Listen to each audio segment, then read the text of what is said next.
Well, yes, indeed. All eyes almost on the big day that will happen this weekend for Edo people. But today, we're talking about that and a little more. Mr. John Aikpokpo-Martins joins us. He's the first vice president of the Nigerian Bar Association. Good morning, and thank you for joining us today. Good morning. Good morning, Chamberlain. All right, so the NBA doing what they do over time, set up this election monitoring group to pay attention to elections and then follow it up thereafter. But, you know, when this was put in place, your name came up and then you're heading the team observing these elections. Tell us, what's your impression about this task of yours? Well, this is not the first time I'll be involved in election observation on behalf of the Nigerian Bar Association. I was a member of the Electoral Working Group from 2012 to 2014 under Daffy Aikpokpo, who was the chairman at that time. So I have a lot of experience in observing election in Nigeria for quite some time now. And when the president, Mr. Akpata, called me and that I was going to lead the team to Edo State, well, I'm prepared. We are prepared. For this kind of function, does it start for you on the day of the election, or maybe you also take into cognizance the build-up to the elections? Yes, we take this down the build-up to the election, because most people actually believe that election is an event that happens on the day of voting. Actually, election is not an event, it's a process. It starts right from the time INEC declares the timetable open, when they call for nomination, all through. But however, because of the resources, the NBA, we don't have that resources to follow up from the beginning to the end. So, but we just, as an association, we put in view the process. But this particular team now is set up particularly to observe from tomorrow till the election will be over, that is to say, to the announcement of a result. However, as an association, we have been watching and we have been observing all that have been going on. And I will say for now, we are satisfied to the extent that the parties have conducted themselves very well. They have campaigned hard, they have campaigned seriously, although there have been series of allegations of threat to violence, but no actual violence, if you actually observe, no actual violence here, but threat to violence, and that the Omonobanedo Aikpokpo has had to call parties to a round table to warn them to desist from further heating up the policy. So I think for now, in the usual Nigerian way, I think it's not really that bad for now. Well, from your experience as an election observer, and of course, from your background as an indigene of Edo, when election build-up is coming up like this, and we hear all kinds of drums of violence and what you call threats of violence, what then should be the expectation on election day?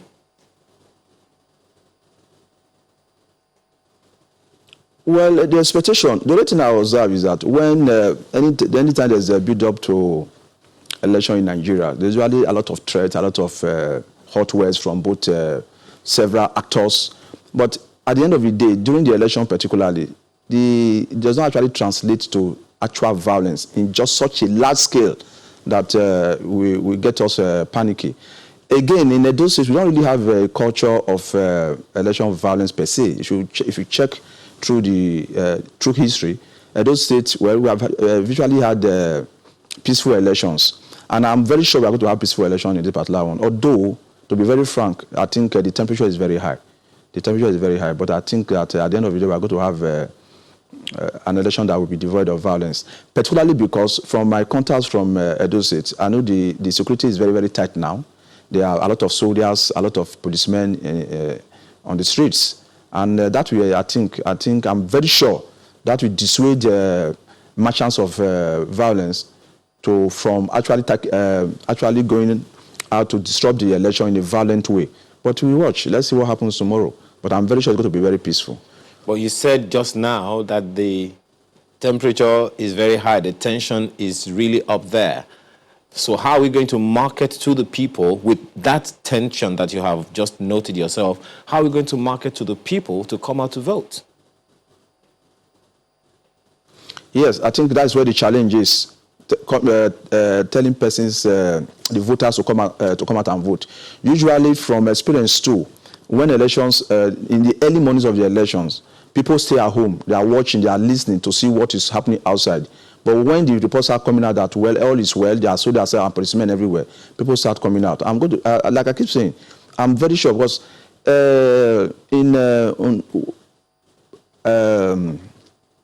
Ado Ekiti, that is Ekiti State, some 7 years ago, the temperature was also very high, but at the end of the day, the election was peaceful, and the election was free and fair. So tomorrow, I know the boys who have been angry to fight, when they see soldiers, nobody wants to die.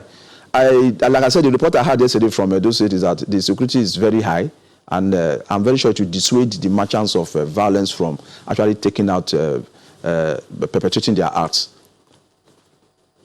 Beats me, honestly, that we, at this stage, at this point of our democracy, we still talk about, violent elections, voter apathy, and, some of these issues that have come up. And, speaking about this NBA monitoring team, I recall that during the Kogi elections, this team was also deployed. And right after that election, you put out a report, the NBA monitoring team put out a report saying that, well, that election failed to meet minimum standard for credible polls. I'm not sure anything happened afterwards. So I'm just thinking, what are you bringing to the table to ensure, to contribute to having credible polls? It's extremely very important for all elections to be observed. And it's also extremely very important for the groups to write their reports and tell the world exactly what they observe.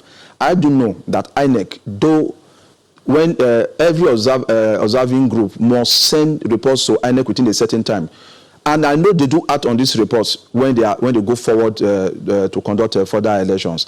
Now, it is not the duty of the groups who are observing elections to ensure that elections are peaceful going forward. Our duty is to show the fault lines, the problems that we have seen, and ask the authorities to work on them. Now, if you talk of Kogi election, NBA truthfully brought out a report that shows that the election itself was short of the standard expected. What else can we do? Now, when I say that it is extremely very important that the election must be observed, is that history is being recorded. As we move forward, we know that the elections are not properly conducted. A time will come when INEC or the coming generation will look at all these reports and work on them. But if you keep quiet and say, okay, because we brought out a report last and nothing happened, then we are not going to observe the next election, then we are helping perpetrate a culture of silence. And that's going to be worse. It is better for us to always observe, always tell the world what we observe. History will record same.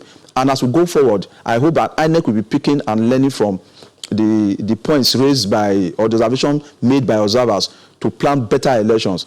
Well, at a point, I think Nigeria was getting it right as far as election was concerned, but it's like we are sliding back again all of a sudden. But, well, we keep hoping, we keep believing that Nigeria will be a better country as we move on. Right. Now, saying that you rated that particular election below standard, one would wonder, what is the minimum standard, really, from the point of the NBA and the monitoring team? What is the minimum standard for credible elections in Nigeria? Well, the minimum standard is, first of all, election must be transparent, free, and fair. Now, the question is, how do you say that election is not free, is not transparent? If you look at let's look at the Edo election. Now, what is going on now? I mean, the election is already not free. Now, people think that election is solely free and fair when you on the voting day, but election goes beyond the voting day. Now, the question is the threats to violence that we are hearing all over, and the militarization of the society tomorrow or even before tomorrow, will scare up some persons from voting. That itself has already interfered in the electoral process on its own, first and foremost. Now, you also observe that when persons are free to come and vote, the minimum standard has already been lowered because the percentage of voters has, if okay, you have a record of 1 million registered voters in the state, for example, then only 300 people, only 300 persons are coming to cast their vote. That is already a minority election. Before we can say we have a proper election, if you have 1 million registered voters, we should be able to have at least 600,000 persons coming out to vote before you can say that election has actually taken place. So you're actually having a minority voting in government for the people because the process itself is not free and fair. Now, some people also think that first of all, as a private citizen and as an election observer, I observe that most people look at on the day of voting where people are allowed to cast their vote, did they count the vote? But that is not how election is rigged in Nigeria. Elections are rigged in Nigeria well before the election starts. Who are the INEC staff? Sorry, the INEC ad hoc staff, the electoral officers. Who appoints them? That is where Nigerians should be looking at. Who appoints them? Many of them were already appointed. Many of them are paid. Let me say, agents of parties who ensure that at the time they are being recruited, they already have an input on who will be at the polling booth. So at the time the election starts, some parties are already ahead of others because their personnel are the person actually conducting the election. That is one point. Secondly, you come to the polling booth. The observers look at the INEC officers come on time. Was there a proper setup? Were people allowed to vote? Were there threats to vote? Was there counting? And you see that everything was normal. I will now report that the election was free and fair. You just missed the point. Nigeria rigged the election apart from recruitment of the ad hoc staff at the collation center. The results being collated and announced at the end of the day, are they actually the true reflection of what happened on the field?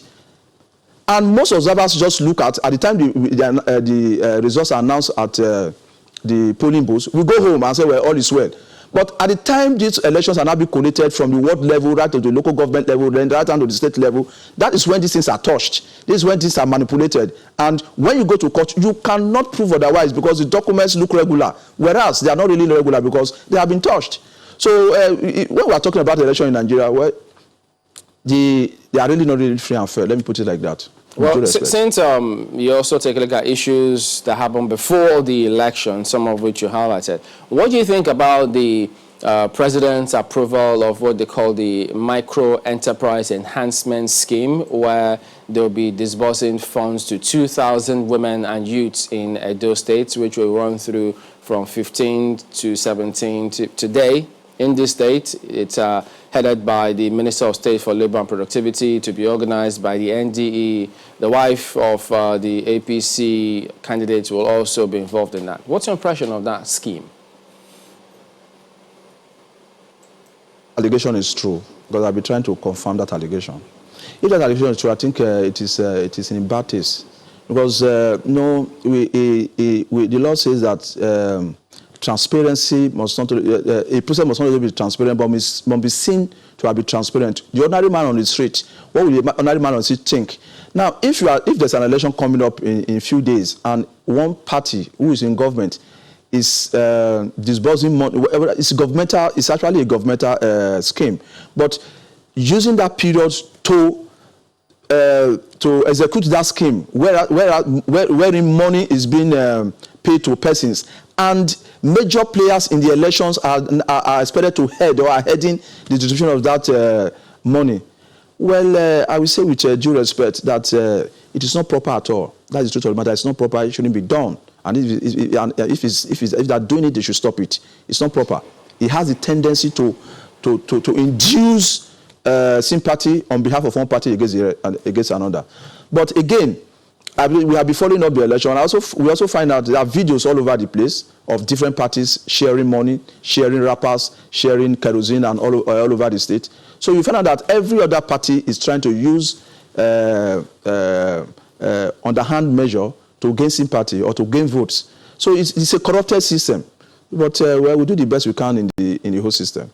Now, if all of this or some of it will feature in your reports as well as what transpired on the day, the reports, the NBA has put up notwithstanding, speaking about what is it that can be done beyond that point, Why, or will it be a good idea for the NBA, for instance, to say, look, the courts, the tribunals, why can't they take into cognizance some of these reports? Maybe call the observers as a witness, that kind of consideration. Would it be a bad idea for that to come up? Well, it shouldn't be a bad idea for that to come up if the electoral laws will be amended to accommodate such evidence coming in from third parties who are not directly involved in the election.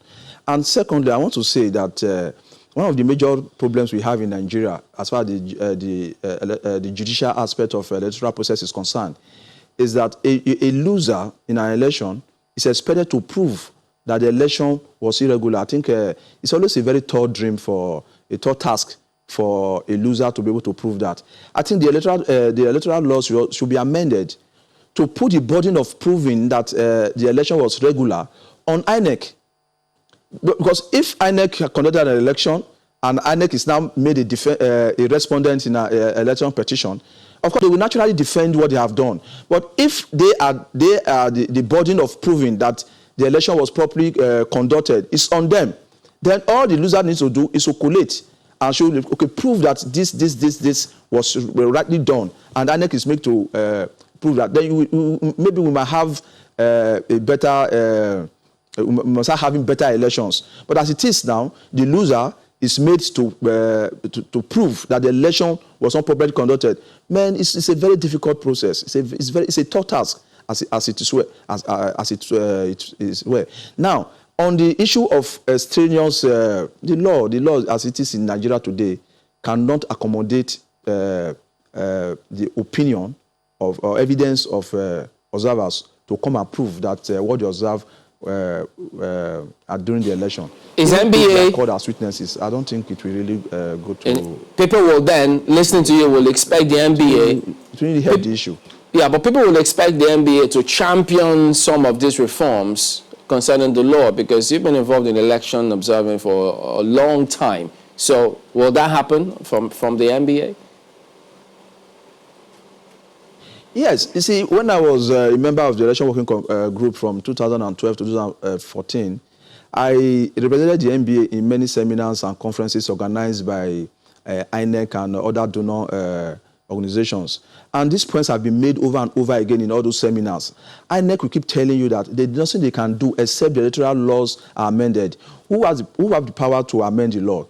The persons who have the power to amend the law are the legislators, who are themselves the politicians, who are gaining from the system. When they have not won, they criticize the system, but immediately they get into power, they refuse to amend the law because the law will now work in their favor. So the NBA has been championing that in several fora. But the question is the National Assembly that has the power to amend the laws. Are they ready to amend the law? They are not ready to amend the law. Because immediately they get into power, the laws which they were criticizing when they were out of the power, they now use that same law to perpetuate themselves in office and refuse to amend. So Nigeria is on the merry-go-round. That's just the truth of the matter. The persons who are there now, people who are outside are shouting. Some of your members, the law, they want to change it. But some of your members are in the National Assembly. Isn't there any way the NBA could speak to you, at least lobby, that's the language used, lobby some of your members who are members of the National Assembly?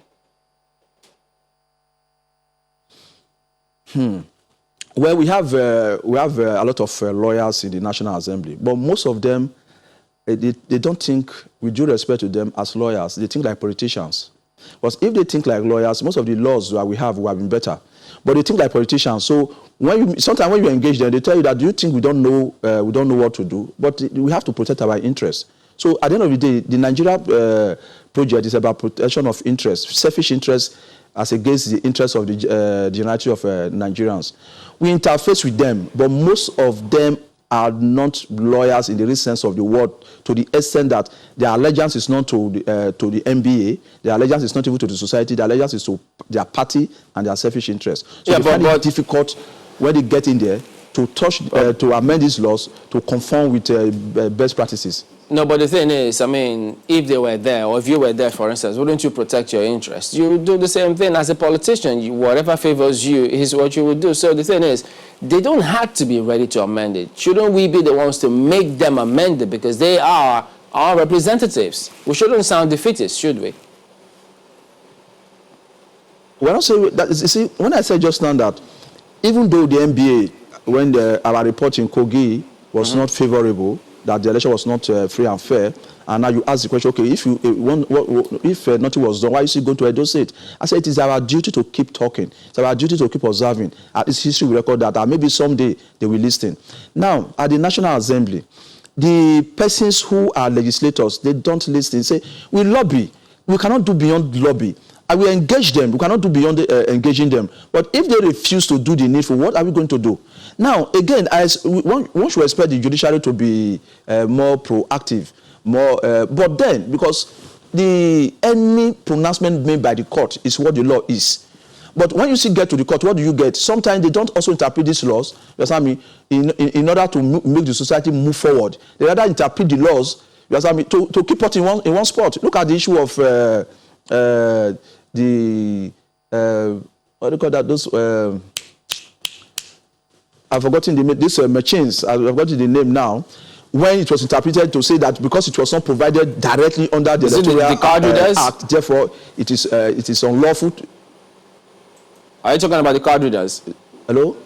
Are you talking about the card readers? Thank you very much. The card reader. If the Supreme Court has said, if the Supreme Court has interpreted that provision to say that the card readers were lawful, we have been in a different sphere now. But the Supreme Court rather said, or rather interpreted the law to remove the usage of the card reader, and that's where we are. Now, going back to the National Assembly to amend that, has been a Herculean task since that time. So the courts themselves also owe us a duty to interpret the law in a way that Nigeria can move forward. It's interesting that you raised the issue of the card readers and the position of the judiciary, given that, the amended Section 160 empowers the INEC to go about its procedures the way it wants and not subject it to the president at all. But talking about INEC now, from what you have seen, you say you're already satisfied with the preparations of INEC. But the question that I'd like to ask you is, we are asking that the INEC should take on another responsibility from your own suggestion. Don't you think they're already overburdened? All of this talk about electoral reforms, we seem to be dancing around the same issue, right? Sorry, I didn't get you the responsibility I was conversing that INEC should take up. You were saying the other time that the onus of confirmation, the onus of proof should be that of INEC to prove some of these issues, especially of election irregularity and all of that. And a number of people will be asking you, hey, isn't INEC already overburdened? Oh, that is not a burden, because that's exactly what they go to court to do. They go to court now to defend. What they should go to court to do is to propound, not just defending, sitting down and try to poo-poo the case of a loser. So it's not an extra burden at all. Rather, it is making them stand up to their process, defending their process to say, yes, we did the right thing. Who won squarely and who lost squarely. But what they are doing now is that once they have an announced result, even where there are irregularities, an election cannot be rigged without the connivance of INEC officers. They are not asking a man who has rigged his election to come to court to come and say that the election was that he did not rig the election. What do you expect? Because at the time he was conniving with a party to rig the election, he had the material. The intention was to rig. The election was to protect the result that will be announced. It now goes to court for him to now tell the court otherwise. No. But if the law makes it put the burden on him to now prove. So at the point he's trying to rig the election, he will remember that we have, for those of us who are litigation lawyers, a lawyer will tell you that it's easier to defend a case than to prosecute a case. Because all the defender needs to do is to just put whisper in your case. It doesn't need to prove anything. All you need to do is to just show the loopholes in your case, and your case is gone. But whereas if you are the plaintiff, if you are the claimant, you have to prove your case. Prove your case. And proving the case is never easy, no matter how small the case is. Not to talk of an electoral contest. It's extremely very difficult. So the loser is always at a disadvantage. But if INEC is made to propound the case that the election was properly conducted, then you'll find out that it will be easier to show that our election has been compromised. Okay, just to add that, in the last Senate, several of these electoral laws were passed, but the president didn't sign them, I think, several times. So who knows if things will change this time. But we do thank you for talking to us this morning, Mr. John Aikpokpo-Martins, first Vice President of the NBA. And we wish you and your team all the best. Thank you very much.